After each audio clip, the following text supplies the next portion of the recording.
4º andar desse prédio que funciona ao Centro de Pesquisa e Formação do SESC. Um espaço aberto disponível aos públicos do SESC para estudo e conhecimento. Você conhece?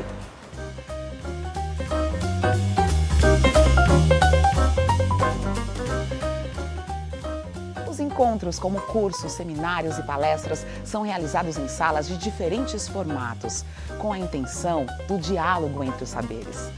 Precisa de um lugar tranquilo para estudar? O CPF tem um clima acolhedor. As salas de estudo disponíveis ao público são espaços individuais ou para grupos menores. No espaço de brincar, crianças e bebês também podem se divertir com os seus responsáveis.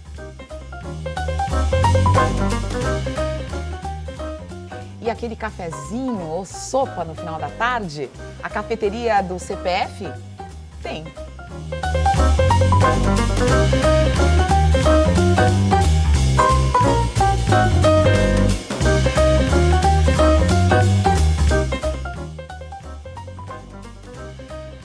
Um espaço de convívio e de muitas reflexões, pensando na saúde e no bem-estar de todos.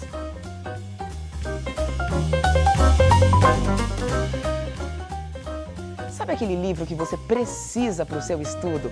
A biblioteca do CPF tem mais de 10 mil volumes na área de humanidades. E uma dica, ela é circulante. Qualquer pessoa pode consultá-la ou pedir emprestado um livro do acervo.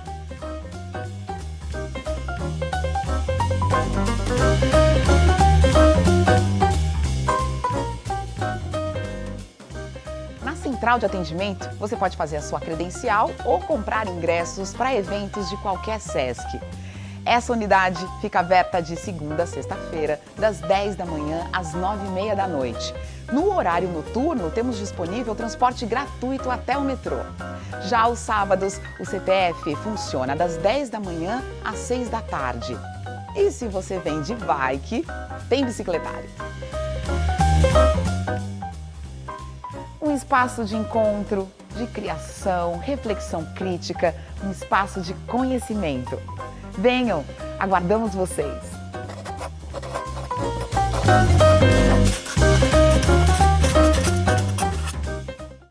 E aí, Bianca, como é que você está? Tudo bem?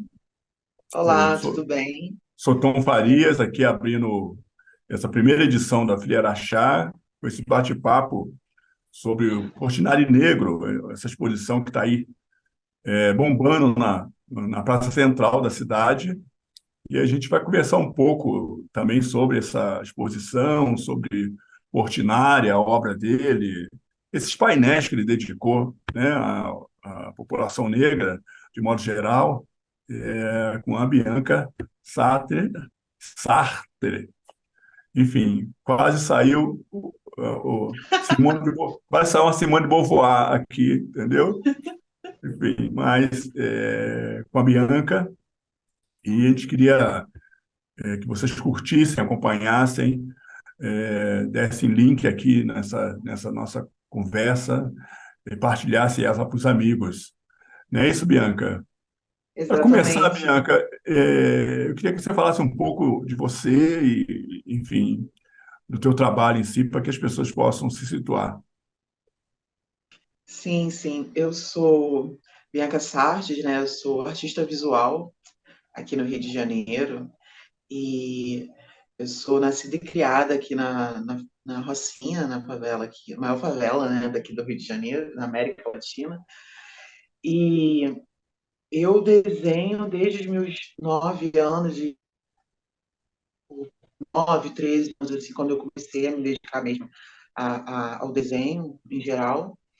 E hoje, atualmente, eu sou educadora social, estudante de pedagogia no Instituto INES, que é o Instituto de Pessoas Surdas, né, de Educação para Pessoas Surdas.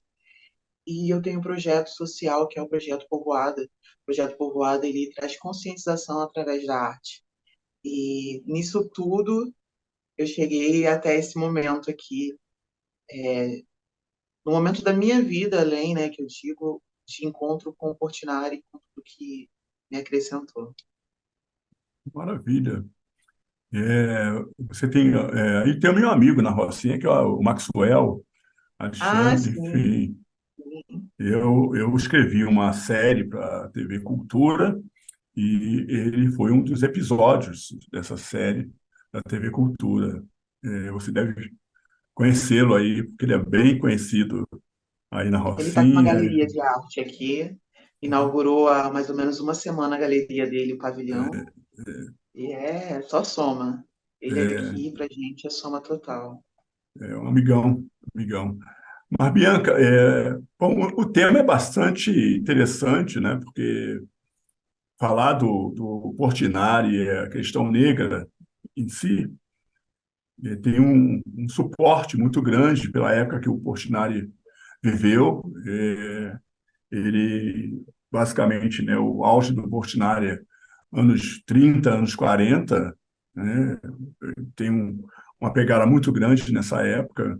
O Brasil tem uma tradição bem forte da representatividade nas artes plásticas de pessoas negras, né, sobretudo homens negros, desde o século XVIII, XIX, sobretudo, na pintura, enfim.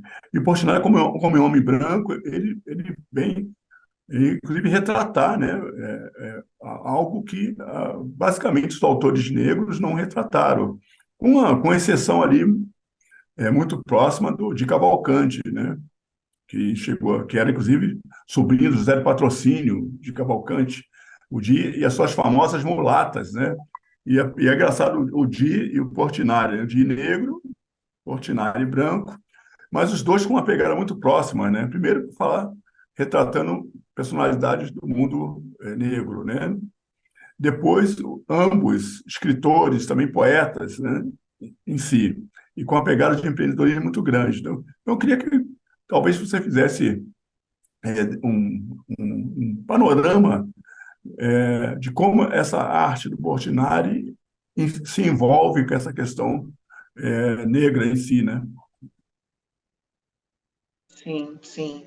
Quando eu ouvi a palavra, a frase, né, Portinari negro, me trouxe um questionamento na minha mente, né? Porque quando a gente vê a imagem de Portinari, a gente vê um homem branco, né? Um homem branco dentro dos padrões da sociedade em que ele criou, né? Que ele vivia. E então isso me trouxe mais questionamento ainda e eu fui me aprofundando cada vez mais em suas obras. E uma coisa que eu observo nas obras dele é que ele todo o tempo ele está falando ele se deslocou de uma situação de conforto na sociedade que ele vivia, na elite branca que ele estava rodeado, e olhou para aquele que estava para aquele povo que estava em condição de serviço, em condição atrás, né, coadjuvante. Quando ele nos pinta e coloca na sala, ele botou verdadeiramente de destaque. Quando ele pinta, não pinta só o corpo, não pinta só as características peculiares, mas sim quando ele pinta a pessoa, o povo que nós somos, a nossa vida cotidiana, quando ele desenha a mulher no cafezal, quando ele desenha o mestiço, quando ele desenha as crianças soltando, brincando perto de suas mães nas lavouras, ou em situações desse tipo, ele está falando realmente de uma vida real, né?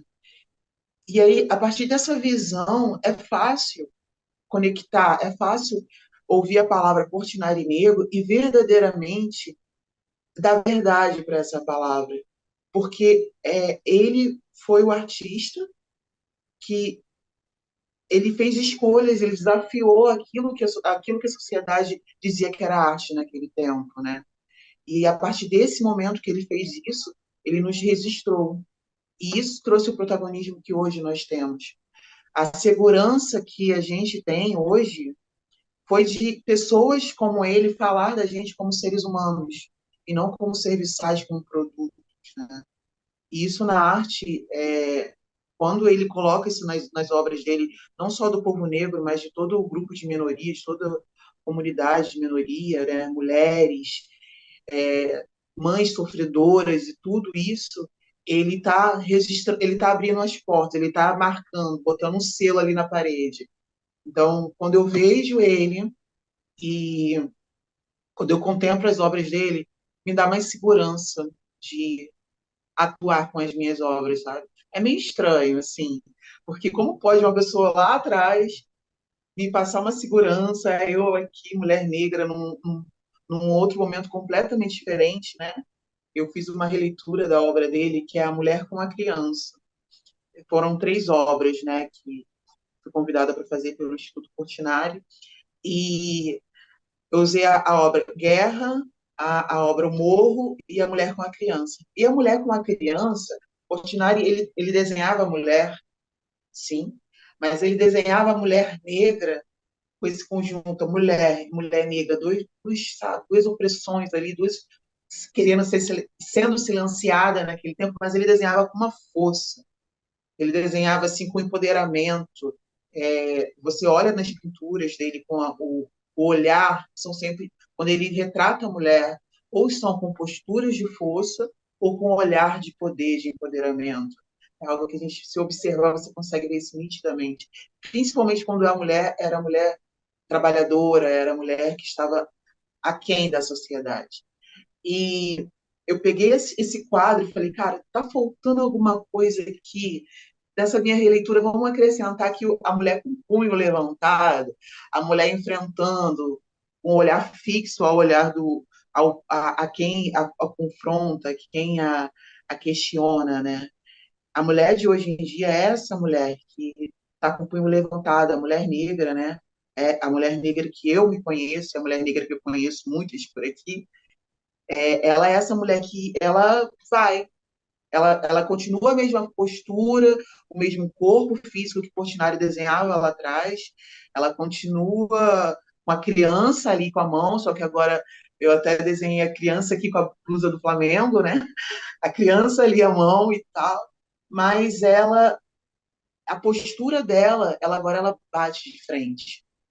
Então, antes ele percebeu isso quando ele parou para admirar e retratar a mulher, né, e o empoderamento e o protagonismo do negro, da mulher e de todo esse grupo de minoria, ele admirou a resistência, ele admirou esse impacto que a pessoa que dá, né?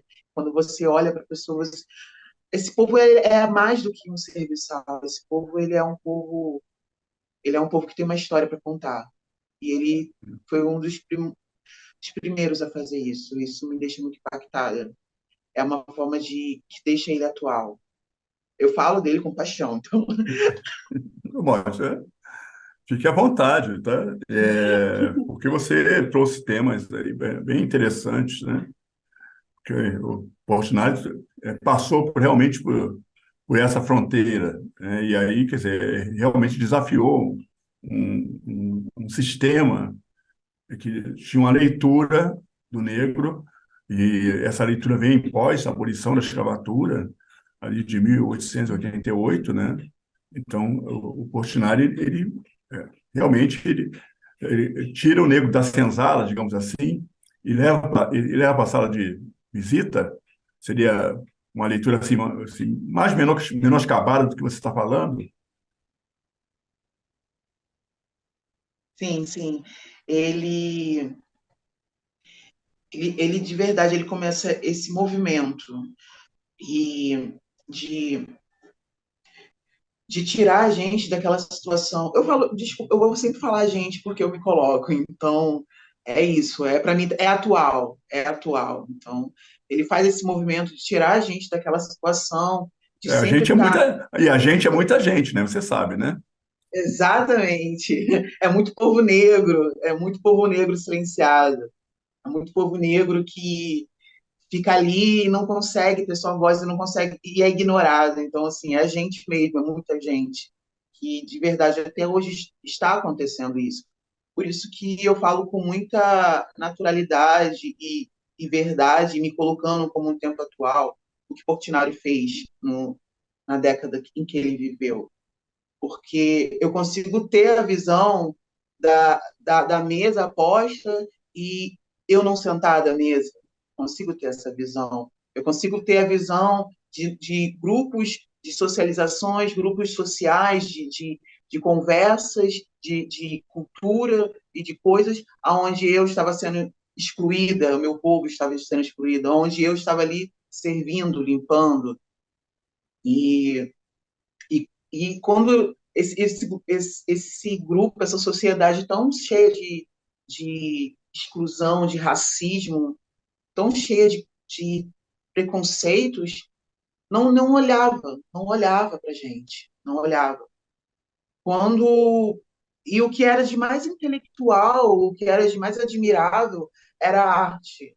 Nossa, e a gente, como eu falo isso nos dias atuais também, nunca eu, uma mulher favelada, poderia ser uma artista. Eu teria que ser empregada, eu teria que ser faxineira, não uma artista. Então, a arte não estava, a arte ela é nos negada o tempo todo. A arte é um direito do ser humano como existência, e ela é nos negada o tempo todo. Quando o Portinari nos pinta e nos coloca como obras, eles não colocam como arte, ele tira a gente da senzala, assim.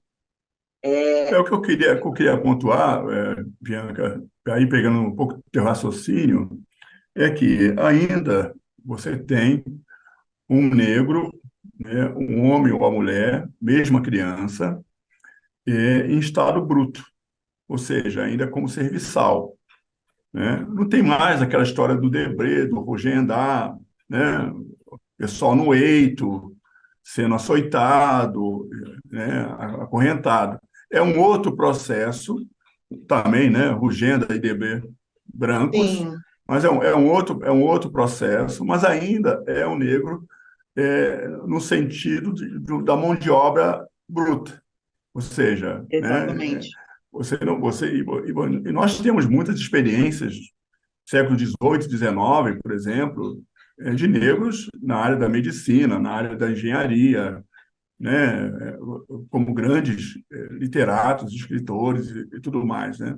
Você não acha que ainda é um pouco de a contradição de uma visão ainda de um Brasil? Ou o Portinari, o Cândido Portinari, ele realmente retratou aquele Brasil daquele período, que era ali 30 anos da abolição da escravatura, basicamente, né? Eu acho que ele retratou exatamente o Brasil daquele tempo dele, daquele tempo. Eu acredito nisso e do mesmo jeito que hoje a gente ainda não tem, a escravidão acabou e tudo, a gente tem situações. Eu acho que ele vivenciou momentos e lugares, ele passou por lugares, permaneceu por alguns, que ele pôde ver esse esse contraste social. E ele desenhou esse contraste social nas obras dele. Eu acredito verdadeiramente que, por mais que até hoje a gente já conseguiu muitos direitos, mas a gente ainda consegue ver as diferenças dos nossos ver os privilégios, né, que um certo grupo tem e certo grupo tem. Você mesmo assim, quer dizer, ainda é possível ver uma certa um, um olhar, né? Quer dizer, eu diria assim, uma posição revolucionária do Cândido Portinari nesse Sim, sentido. Mas eu ia dizer, um pouco além disso, né? Que ao mesmo tempo que a gente vê, né, o negro retratado por ele no cafezal, né? Da mesma forma que a gente vê isso, a gente vê também uma forma de um protesto em Cândido Portinari, de um protesto sim, sim, social, sim, sim. E isso se afirma mais ainda quando a gente entende, né, sobre a vida e a história dele, né, pelo afeto que ele tinha, pelo interesse que ele tinha pelo comunismo, né, e por toda essa questão social mesmo, sobre a sociedade. Ele não se prendeu apenas nas obras de arte. Ele tentou, ele fez atuante no tempo dele, como um comunista, né, que tem consciência, acredito, né, consciência de classe. Eu acho que não tem como ficar parado quando você consegue ver esse contraste de verdade. Eu acho que tem alguns pontos, né, da obra artística que às vezes transcendem na nossa visão. Há uma Sim. sensibilidade do autor ali, né? O Cândido, quer dizer, ele morre em 62, né? Então, quer dizer, tem um processo todo de.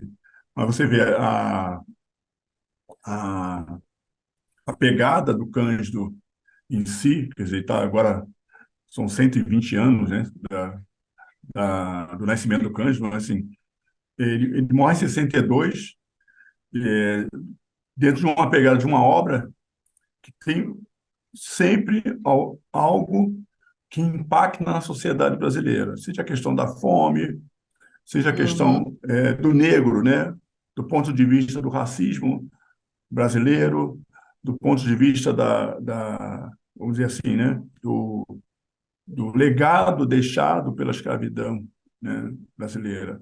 Então, você falou bem, né, o personagem socialista, comunista, ou seja, um homem engajado, né, nas questões políticas, né, e aí não uma política liberal, não uma política conservadora, mas sim uma política que quer quebrar sistemas, né. A obra do Cândido, nesse sentido, em que ponto você acha que ela quebrou sistema e ela consegue ainda hoje ser uma obra pulsante, pulsante, né? Ou seja, nos anos 30, 40, 50, Portinari trocou as paisagens mortas, né? Pelas imagens dos negros em sala de aula, seja o mestiço, seja no cafezal, enfim, seja a mãe com os filhos, né? Então, em que ponto você acha que ele chegou a quebrar esses sistemas, assim, esses paradigmas, essas narrativas, né?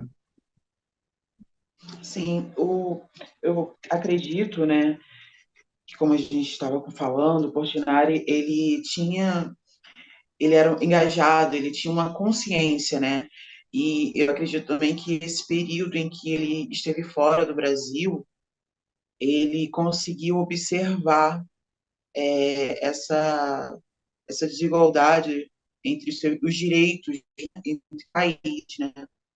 O Brasil, ele conseguiu, ele estando fora do Brasil, ele conseguiu observar, a gente consegue observar melhor quando a gente está de fora.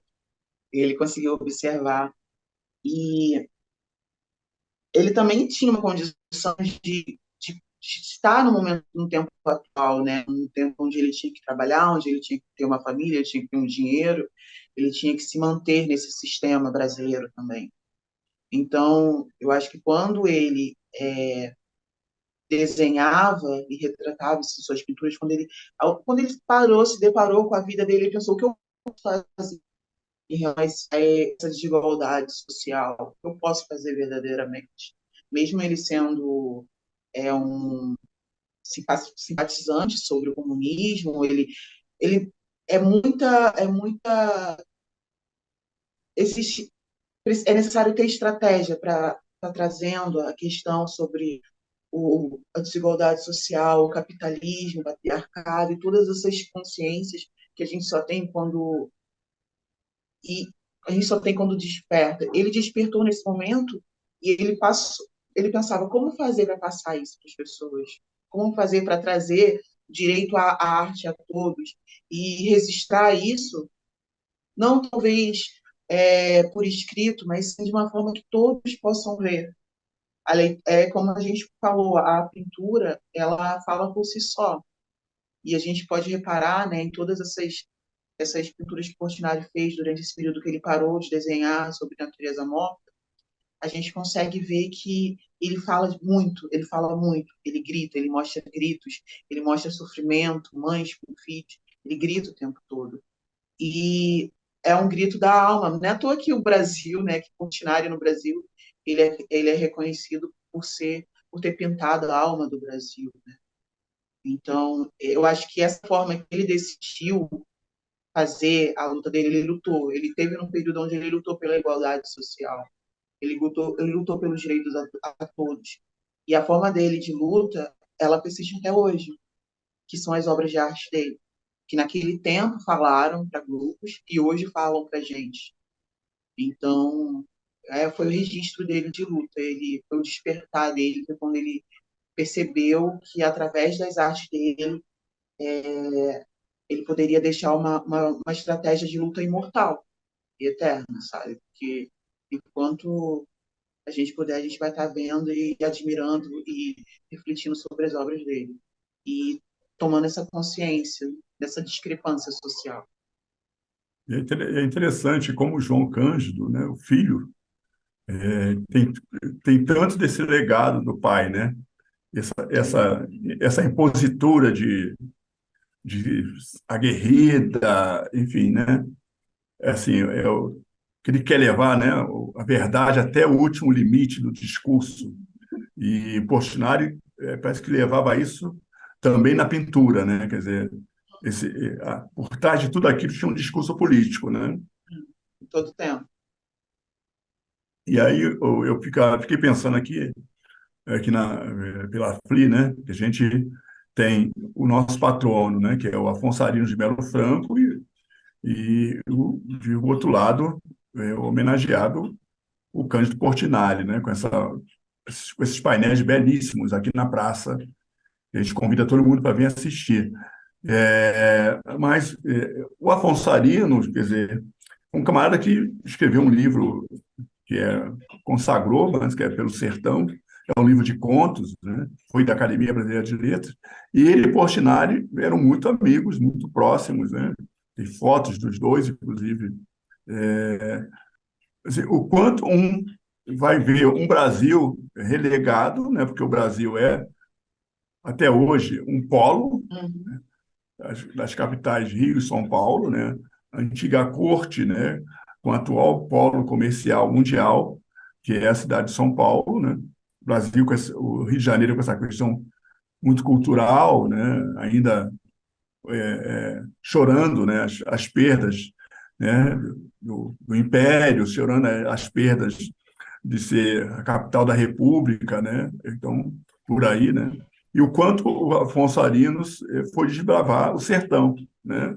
Quer dizer, são dois polos completamente antagônicos, mas que ao mesmo tempo se complementam, né? Há contos do Afonso Arinos onde ele também trata da questão do negro, né?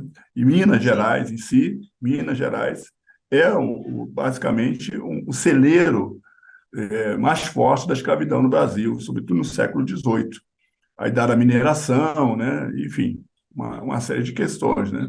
Então, eu fico pensando assim, você hoje, no pleno século XXI, faz a releitura de obras de Portinari, né? E a gente tem procurado fazer também uma releitura da obra literária do Afonso Arinos de Melo Franco, né? Quer dizer, como é que se deu esse primeiro contato, assim, teu, Bianca? Assim, sua primeira impressão quando foi trabalhar nessa questão dessa releitura? Que desafio é esse para uma mulher negra como você, enfim, filha de uma comunidade, né, que é ali a Rocinha, talvez uma das maiores favelas brasileiras. Eu sempre brinco que eu vou muito a Cabo Verde, né, uhum. e Cabo Verde tem 500 mil pessoas em Cabo Verde, né, o país. E eu falo, não, Cabo Verde só é umas 4 ou 5 rocinhas, enfim, né? Aí eu falo lá em Cabo Verde isso. O pessoal não entende bem o que é rocinha, depois eles vão pesquisar para saber o que é a favela da Rocinha em si, né? Mas eu queria que você falasse um pouco, né, de que impacto isso trouxe não só para essa questão da releitura, mas para a tua obra, para a tua visão de artista plástico de modo geral. Sim. Eu trabalhei no Instituto Portinari, né, na exposição Portinari e Meio Ambiente, e eu estava como arte educadora, e eu tive a oportunidade de fazer essa releitura, né? Fui convidada como artista a fazer essa releitura, em meio a outros artistas também que estavam envolvidos na exposição. E, de início, eu senti uma responsabilidade muito grande, e passou assim pela minha mente de não conseguir fazer algo assim. E a insegurança, né, da realidade que a gente vive, né, às vezes querem nos travar, nos impedir de ir além. Mas aí eu falei, não, vamos lá. Eu conheço, eu sei, eu sei a minha técnica, eu conheço a minha arte, e eu posso conhecer muito mais sobre quem eu vou fazer, sobre quem eu vou pintar, né? E aí eu comecei a me aprofundar e me aprofundar em Cândido Portinari, em todas as suas obras. Eu olhei bastante, pesquisei bastante obras, até descobrir a qual eu ia pintar mesmo, né? Qual obra eu iria pintar. E eu não consegui escolher uma. Eu não consegui escolher uma, porque cada vez que eu parava em frente a uma, essa daqui me passa isso, aquilo. Então eu consegui unir com uma peneira muito forte, três.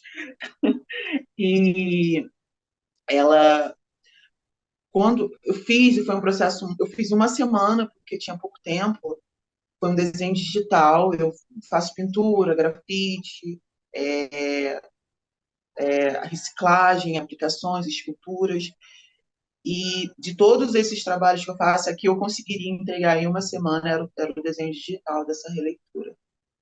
E consegui, eu não queria perder a essência de Portinari, eu não queria pintar sobre alguém, eu não queria pintar a obra de alguém. Eu queria estar dentro da obra de alguém e que alguém estivesse dentro da minha obra. Então, eu queria essa fusão entre Portinari e eu. Então, conseguir replicar a técnica dele, o tom da tela, as texturas, foi muito difícil no digital. Foi muito difícil, mas eu consegui. E uma coisa assim que eu fiquei muito impactada na obra Guerra dele é o olhar de uma mãe com uma criança no colo. Tinha muitas mães, né?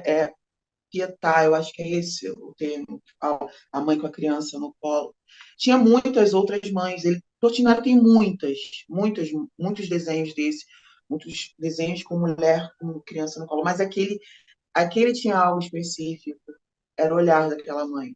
E eu pensava, gente, eu tenho que fazer esse olhar na minha obra. Eu tenho que ter isso, porque é a marca que me chama, né? É a diferença dessa mãe para os outros que estão naquele quadro enorme de guerra. Essa daqui, ela tem um olhar diferente, retrata uma pessoa, retrata uma vida. E trabalhei muito em cima disso, consegui a tonalidade. E logo quando eu vi a mãe com a criança, eu pensei, essa mulher, como eu disse, é uma mulher atual ainda. Mas a nossa qualidade, ela, né, agora mudou um pouco. Agora a mulher mesmo sofrendo, filha preta mesmo sofrendo, ela está te enfrentando. Então, assim, se eu estivesse num período atrás, eu ia estar muito chicote, porque eu não ia aguentar, não. A preta hoje em dia fala. Então, eu falei, não, essa mulher ela tem que ter um olhar de poder e um punho levantado. Porque ela aqui, quando essa fusão entre eu e Portinari se fez, eu não estava representando só eu e ele. Eu estava representando as mulheres do meu tempo. Então, eu queria deixar, da mesma forma que Portinari deixou nas obras dele, e acho que eu escolhi a fazer a releitura, uma mensagem, eu queria deixar na minha. E essa mensagem foi passada, e aí a minha obra ficou exposta em meio às obras de Portinari. Meu Deus, fiquei em choque. E aí eu pensei, pô, tudo bem, o cara maravilhoso, ninguém vai perceber as minhas. As pessoas começaram a perguntar e perguntar, e eu super constrangida, eu nunca fui tão dita artista, artista, artista, artista, artista. Nunca fui chamada tantas vezes como artista, artista, artista. Eu sempre fui chamada de muitas coisas, mas num período ser tão por grupos e quererem saber sobre mim, querer saber sobre as minhas sobre a minha obra e o que me fez aí aquilo, eu falei, cara, eu consegui, independente de eu estar aqui falando dela, onde essa obra for parar, ela vai se falar por si só. e ela vai tá fundida a uma pessoa que abriu essas portas, que não só no momento que o filho dele me deu a oportunidade de fazer a releitura, mas ele abriu essa João, porta quando ele começou pintando. João Cândido Portinari, filho. João Mas Cândido. que é interessante é uma mulher negra. Eu fico imaginando o João Cândido hoje aqui, né? Batendo aquela bengala dele, vendo você fazendo. Você fala mesmo, né? O que você fez é uma fusão. Você se fundiu ao sentimento que levou o Portinari à criação da obra, né? Em si, né? Sim, Eu exatamente. tava lembrando do Chico Bento, do Maurício Turma de da Mônica? Souza, Maurício Isso. de Souza, onde ele faz o Chico no café, né? Plantador de café, né? Chico Bento, plantador de café. Porque o Portinari tem um plantador de café, Sim, que é aquele homem com a enxada, assim, né? Segurando a enxada, assim, o cabo da enxada, porte físico, bem típico, né? Vamos dizer assim, da imagem que nós temos, né? Dos negros nos antigos cafezais da época da escravidão, né? E aí eu fiquei imaginando ali o, o Maurício, né? Que ele sempre brinca com essas coisas. Ele já fez a Carolina Maria de Jesus, enfim. Então ele sempre ele modula, traz para a história o campo da história da infância, né? Para uma linguagem infantil ali próximo do juvenil, né? Essas personagens, os personagens tão imbricados da vida brasileira, né? E não é difícil, você falou, né? Quando a gente viaja o interior do Brasil, mesmo Minas Gerais, não é difícil nós vermos as imagens do Cândido Portinari ainda espalhadas, né?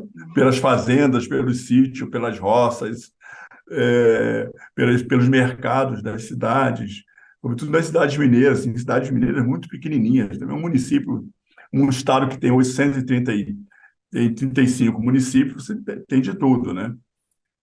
Então, Minas é esse gigantismo.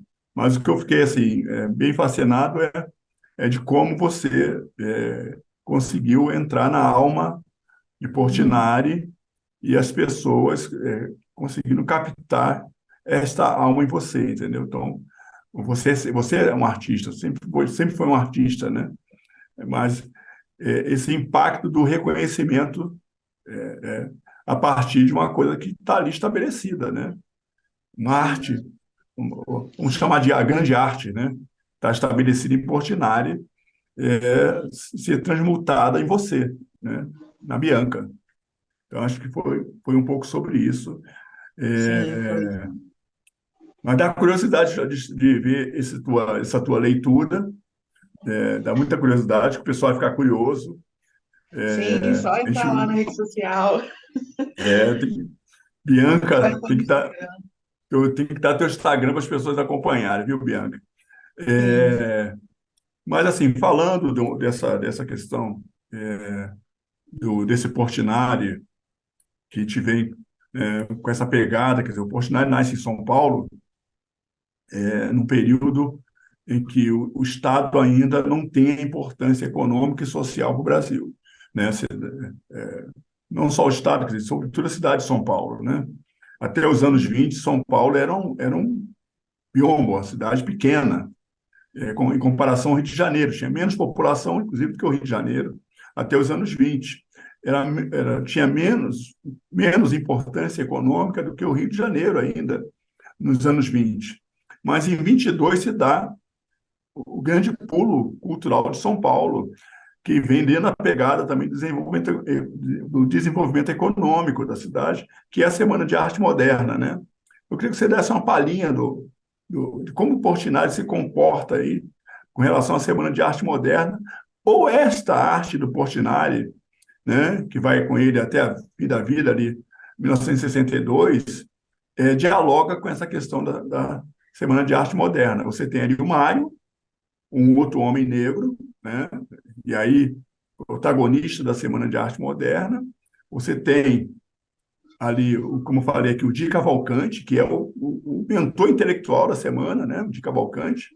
que é o camarada que desenha a semana, ele vai, toda a parte de artes plásticas vai ficar na mão de Cavalcante, ele vai fazer o menu ali, né, dos eventos, das assembleias, vai desenhar os eventos das assembleias, das conferências, ele vai pintar o cartaz da semana. Então, o Di é o mentor, ele sai do Rio de Janeiro em 17 para estudar em São Paulo, na Universidade do Lago São Francisco, e tem essa confluência com esses artistas todos, e aí nasce a semana. Enfim, então nós temos falando de dois nomes negros, Di Cavalcante e Mário de Andrade, só para ficar entre os dois ali.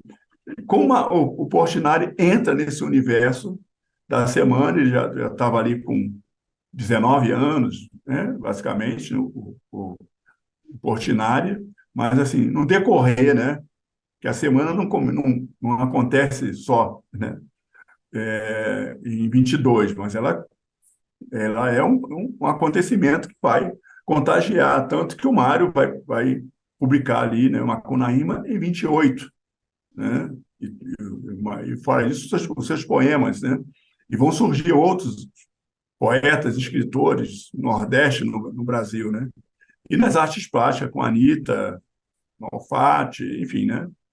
Então, eu queria que você falasse um pouco sobre isso.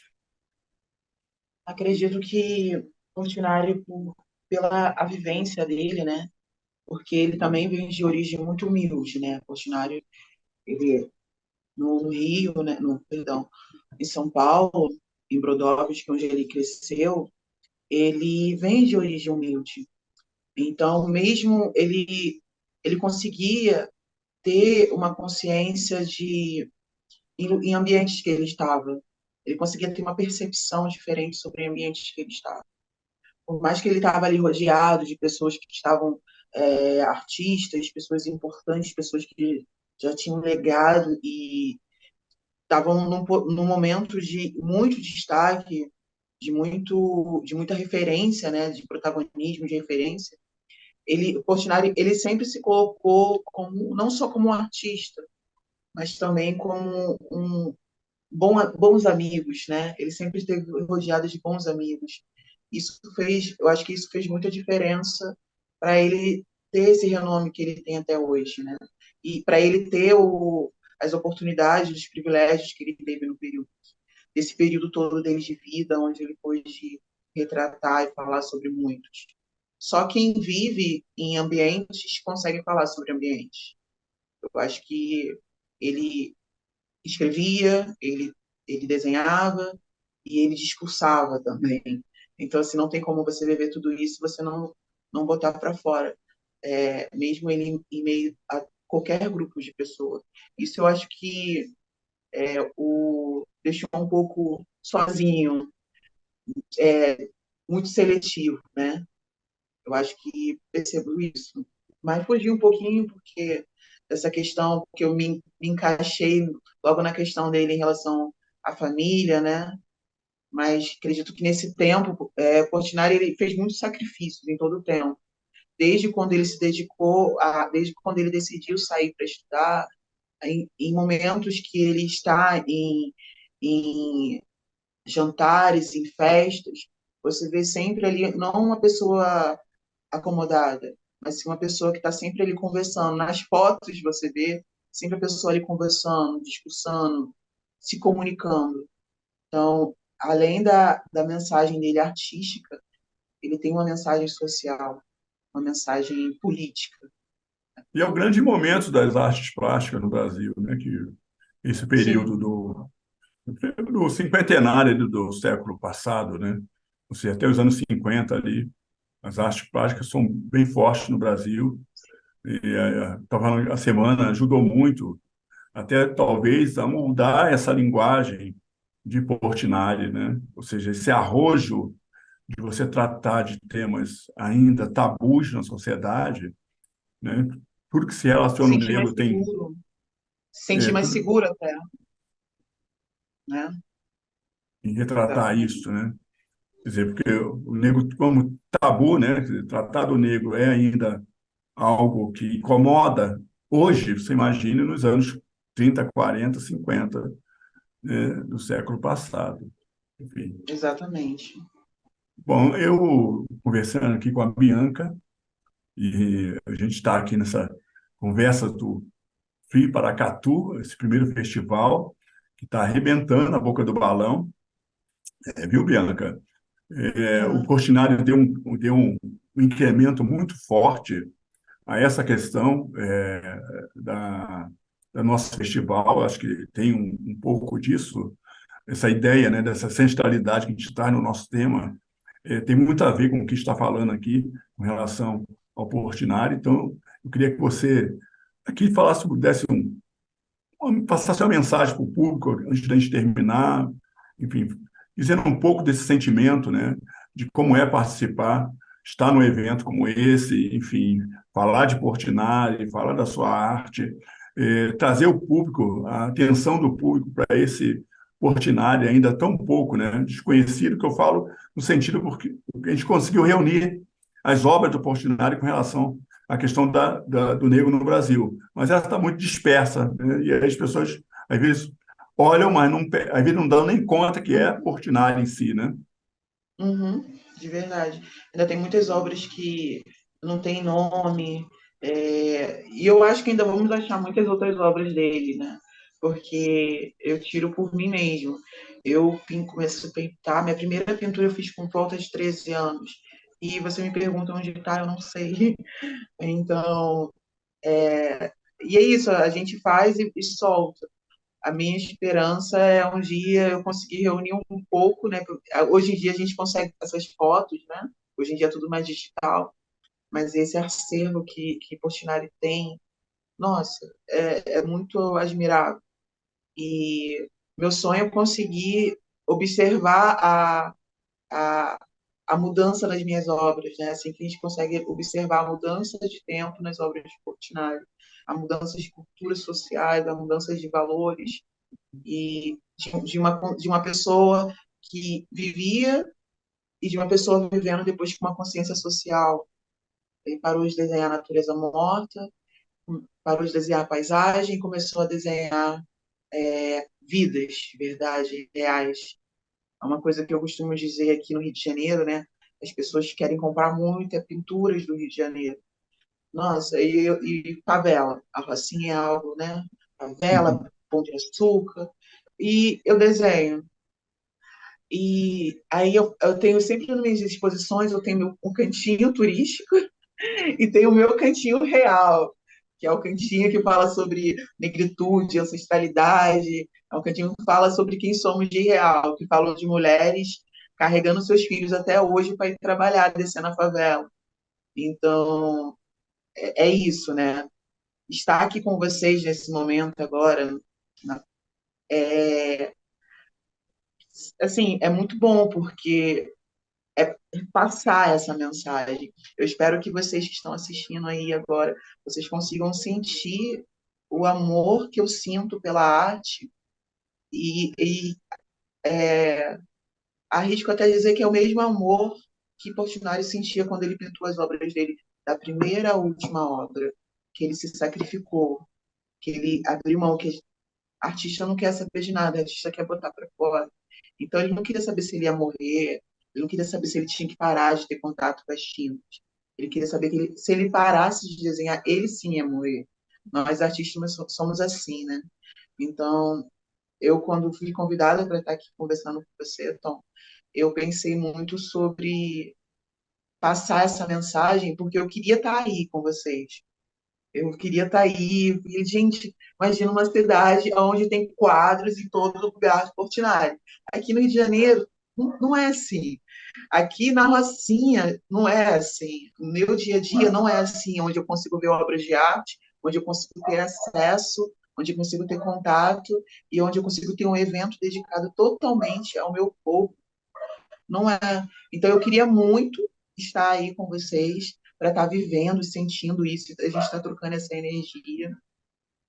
E, mas eu acho que eu consegui passar aqui mesmo por vídeo para vocês um pouco dessa intensidade de uma artista que hoje em dia tem um protagonismo elevado, tem esse empoderamento também, uma soma de Portinari, de ter conhecido o outro artista. E uma coisa que eu fico muito... Me ensinou, né? Portinari me ensinou a ter estratégia.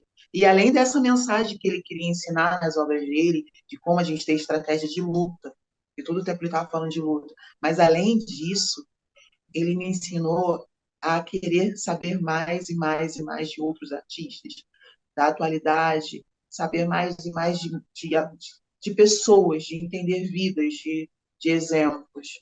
Então, esse é o legado que Portinari está deixando para mim, esse legado de querer mais e mais conhecimento, porque a gente não consegue ensinar aquilo que a gente não aprende. Portinari ele só pintou e me ensinou isso porque ele aprendeu. Então, é sobre isso, o legado de Portinari nos dias atuais, né, para o protagonismo negro, é isso. Busque conhecimento, vá. Enquanto você tiver essa força, enquanto você tiver essa curiosidade, enquanto eu olhar, eu falei, não, eu quero mostrar esse olhar, vá. E, e a arte, e eu faço isso, você não precisa. Então, assim, é uma voz que nunca vão silenciar. A voz da arte nunca vai ser silenciada. E é isso, gente. Já vai. Oh, maravilha, maravilha. Portinari subindo na Rocinha, viu? Exatamente.